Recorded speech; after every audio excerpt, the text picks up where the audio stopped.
दोस्तों, स्वागत है आपके अपने YouTube channel BK Science Master में। आज हम क्लास 10 के लिए एक नया और इम्पोर्टेंट क्वेश्चन लेकर आ चुके हैं जो यूपी बोर्ड 2023 के लिए वेरी इम्पोर्टेंट क्वेश्चन है। इस साल भी यानी 2022 में क्वेश्चन पूछा गया था और भी कई बार पूछा जा चुका है और इस साल भी शायद पूछा जाएगा। तो हम जानने वाले हैं आज प्रतिरोधों के का श्रेणी संयोजन का सूत्र, यानी आज हम निकालने वाले हैं प्रतिरोधों के लिए श्रेणी संयोजन का सूत्र निकालने वाले हैं। तो चलिए स्टार्ट करते हैं वीडियो।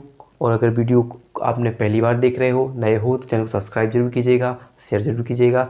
चैनल नया है, सपोर्ट कीजिएगा। आपका भाई आपके लिए नए question very important UP board के लिए वेरी इंपॉर्टेंट क्वेश्चन लेकर आएगा। चलिए स्टार्ट करते हैं वीडियो और देखते हैं क्वेश्चन को। तो यहाँ पर देखिए, मैंने एक श्रेणी संयोजन का परिपथ बना के रखा है। श्रेणी संयोजन क्या होता है, वजह से मैंने कोई 3 प्रतिरोध ले लिए, R1, R2 और R3 3 प्रतिरोध ले लिए, जिनको हमने ऐसे जोड़ा कि किसी एक प्रतिरोध, पहला प्रतिरोध मान लीजिए R1, तो R1 प्रतिरोध का प्रत्येक प्रतिरोध यानी R1 प्रतिरोध का दूसरा सिरा दूसरे प्रतिरोध के पहले सिरे से जुड़ा हुआ है, यानी R1 का दूसरा सिरा R2 के पहले सिरा से जुड़ा हुआ है। इसी प्रकार R2 का दूसरा सिरा R3 के पहले सिरे से जुड़ा होगा और इनमें धारा केवल एक ही दिशा में बह रही होगी, एक ही धारा बह रही होगी, I धारा बह रही होगी। केवल धारा क्या बह रही है इसमें, I, जो एक ही दिशा में प्रवाहित हो रही है। ठीक है, तो प्रतिरोध मतलब ऐसे भी आप लिख सकते हैं कि अगर बिंदु लें और ऐसे सीधी एक श्रेणी क्रम में धारा सीधी दिशा में धारा बह रही है। तो इस प्रकार हमने जोड़ लिया और इसके बीच हमने एक बैटरी लगाई है जिसका नाम है विभवांतर B। ये क्या लगी है, बैटरी जुड़ी हुई है। ठीक है, अब इसकी परिपथ व्यवस्था जान लेते हैं। जैसे यहाँ पर लिखा है कि माना कि 3 प्रतिरोध हमने मान ली, माना 3 प्रतिरोध R1, R2 व R3 है, जिनमें धारा I बह रही है। धारा क्या बह रही है, I बह रही है, जो हमें भाषा लिखनी है।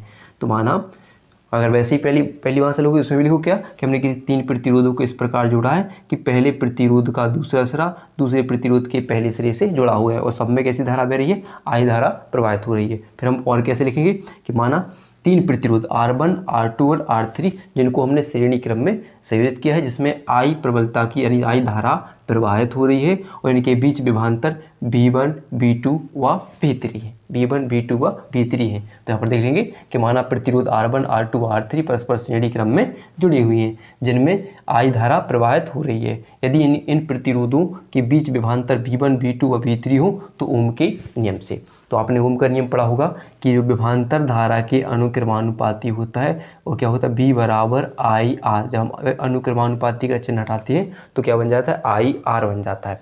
तो इसे मान लेंगे हम समीकरण 1। अब बात कर रहे हैं कि पहले प्रतिरोध के लिए, तो पहले प्रतिरोध के लिए विभवांतर क्या होगा, पहले प्रतिरोध की विभवांतर क्या होगा, V1 बराबर क्या हो जाएगा, R1 I, यानी धारा तो सिर्फ क्या बह रही है, I बह रही है, और प्रतिरोध क्या होगा R1 और विभवांतर क्या होगा V1।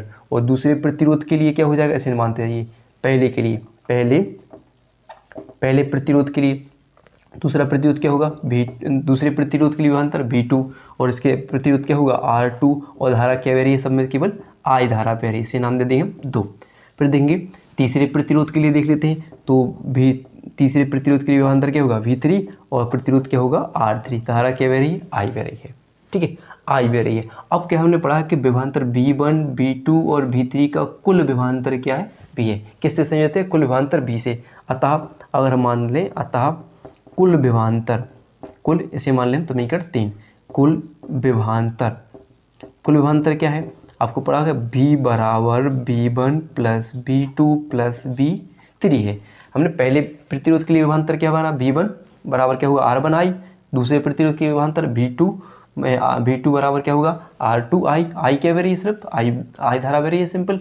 तो कुल विभवांतर, अब हम इससे क्या रखें, मान रख देते हैं, यानी क्या होगा V बराबर क्या होगा, V1 की जगह क्या रखेंगे हम R1 I लिख देंगे, प्लस V2 की जगह क्या रखेंगे हम R2 I लिख देंगे, प्लस V3 की जगह R3 I लिख देंगे नहीं। अब हम देखेंगे इसमें भी I है, इसमें भी I है, इसमें भी I, तो I के लिए हम क्या ले लेंगे, कॉमन ले लेंगे। तो अंदर क्या बचेगा R1 plus R2 plus R3 बचेगा कि नहीं।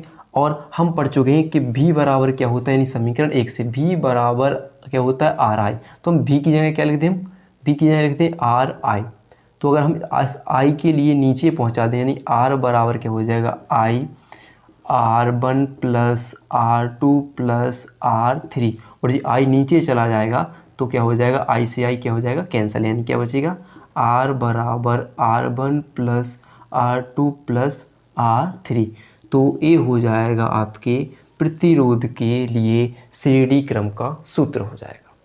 ठीक है, तो यह इस प्रकार आपका प्रतिरोध का श्रेणी क्रम का सूत्र निकल आता है। अगर वीडियो पसंद आई हो तो वीडियो को लाइक और चैनल को सब्सक्राइब जरूर कीजिएगा।